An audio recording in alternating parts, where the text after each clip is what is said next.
Toda chave abre um segredo. Você está pronto? Essa história é do meu pai, da época em que ele era um moleque numa cidadezinha no sertão da Bahia, lá pelos anos 70. A igreja da cidade era comandada pelo pastor Anselmo, um homem velho, cansado, que gostava mais de uma pinga do que da palavra de Deus. Os sermões dele eram tão monótonos que a igreja vivia às moscas. As pessoas precisavam de fé, de esperança, e o pastor Anselmo só oferecia sono. Até que um dia, um circo chegou à cidade. Não um circo de verdade, mas uma daquelas igrejas itinerantes. Uma tenda imensa montada num campo aberto. A Caravana da Fé, liderada pelo pastor Damião. Meu pai disse que nunca viu nada igual. Damião era o oposto de Anselmo. Jovem, cheio de energia, carismático. Ele não pregava, ele se apresentava. Pulava, suava, gritava o nome de Deus com uma paixão que contagiava todo mundo. A tenda lotava todos os domingos. Pessoas que não pisavam na igreja há anos, agora disputavam um lugar para ouvir o pastor Damião. Ele curava? Não sei. Mas ele tocava nas pessoas doentes e elas diziam que a dor sumia. Seu antenor, um senhor com as mãos aleijadas pela artrite, voltou a trabalhar na sua vendinha depois de um aperto de mão do pastor. A cidade inteira estava hipnotizada por ele. Meu pai, um adolescente de 16 anos, esperava ansiosamente pelo domingo. E então, em um desses domingos, algo estranho aconteceu. No meio do sermão, com a tenda fervendo de gente e calor, o pastor Damião parou de falar. Congelou. Ficou completamente em silêncio, olhando para um ponto fixo no teto da lona. Meu pai disse que o ar ficou pesado, quente, quase irrespirável. Era como se o pastor estivesse ouvindo uma voz que ninguém mais conseguia escutar. O silêncio durou uma eternidade. De repente, ele bateu as mãos com força, assustando todo mundo. Pigarreou e disse com a voz falhando: "É hora da igreja seguir em frente." Anunciou que aquele seria o último culto na cidade. A decepção foi geral. Ninguém entendeu o motivo da partida repentina. Naquela semana, a cidade só falava disso. O que aconteceu? Teria sido a voz de Deus? Enquanto isso, o velho pastor Anselmo foi encontrado bêbado na praça, gritando que o diabo veio buscar o que era dele. O delegado perguntou se ele estava falando do pastor Damião. Anselmo negou. Disse que Damião era um homem de Deus. No domingo seguinte, a cidade inteira foi se despedir. Mas quando chegaram, a tenda estava vazia. O palco quebrado, os bancos revirados. O pastor, o coral, os trailers, tudo tinha sumido. Eles tinham ido embora no meio da noite às pressas. Foi quando Jair, um trabalhador da região, chegou correndo, desesperado. "Cadê minha mulher? Ela está grávida! Ela veio para cá!" Ninguém a tinha visto.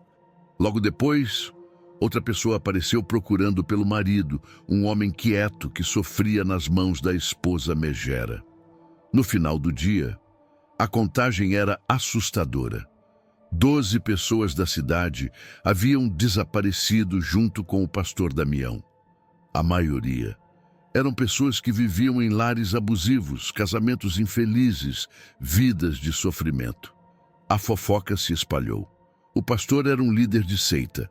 O chamaram de charlatão, que fugia com gente vulnerável. Mas o pastor Anselmo, agora sóbrio, defendeu Damião com um fogo que ninguém nunca tinha visto. "Como ousam?" ele gritava na igreja. "O pastor Damião é um soldado de Deus. O diabo estava vindo para buscar aquelas 12 almas, e Damião, como um anjo, os guiou para a salvação, para o portão do céu." Ninguém entendeu o que ele quis dizer. Jair, o marido da grávida, não aceitou. Ele jurou vingança. Passou 8 anos rodando o Brasil atrás daquela igreja itinerante. E um dia ele encontrou. Quando voltou para a cidade, ele era um homem diferente, quieto, transformado. Ele nunca disse o que aconteceu quando encontrou o pastor Damião. Apenas dizia: "Ele é um homem de Deus. Minha mulher e meu filho estão em um lugar melhor agora." Meu pai acredita que o pastor Damião comandava uma rede secreta, uma rota de fuga para vítimas de abuso. Ele não levava as pessoas para o céu. Ele as levava para uma nova vida, longe do inferno em que viviam. E o diabo, que o pastor Anselmo falava, eram os maridos, pais e mães abusivos daquela cidade. Faz sentido, mas ainda me arrepia. O que Damião disse a Jair que foi capaz de transformar um desejo de vingança em paz? Que poder era aquele? O que quer que tenha sido, com certeza, colocou o temor de Deus naquele homem.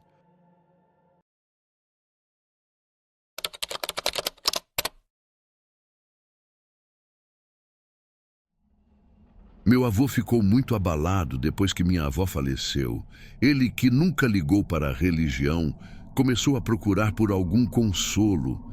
E foi nesse momento de fragilidade que elas apareceram. Era noite, umas 8 horas, quando bateram na porta. Eram 2 moças, bem vestidas, de crachá, se apresentando como missionárias. Disseram que ele mesmo tinha agendado a visita. Vovô, com a memória falhando, acreditou. Convidou para entrar, ofereceu café. Ele me contou que, desde o início, sentiu algo estranho. Elas falavam sobre Deus, mas pareciam não saber do que estavam falando. As respostas eram vagas, decoradas.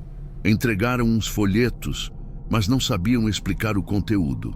Só diziam: "Leia com o coração aberto. O Senhor irá guiá-lo." Vovô, mesmo abalado, sempre foi inteligente. Ele percebeu que aquilo não batia certo. As missionárias de verdade que ele conhecia falavam com paixão, com conhecimento. O alarme dele soou.